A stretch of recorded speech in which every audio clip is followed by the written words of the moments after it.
आपल्याला सगळ्यांना ॲडजॉर्नमेंट म्हणजे काय हे माहिती आहे, पण पासओव्हर म्हणजे काय माहिती आहे का? मित्रांनो, कोर्टात एखादा केसची सुनावणी पुढे ढकलण्याची विनंती अर्जद्वारे केली जाते. अर्जला ॲडजॉर्नमेंट ॲप्लिकेशन म्हणतात. We all know that. सामान्यतः सुनावणी पुढच्या तारखेला दिली जाते, पण काही वेळा न्यायालय केस लगेच पुढच्या तारखेला न देता त्याच दिवशी सेम डे थोड्या वेळाने पुन्हा घेते. याला पासओव्हर असे म्हणतात.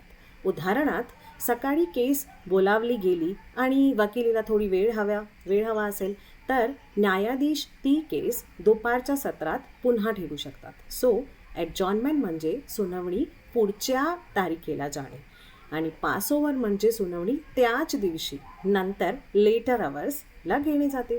थँक्यू.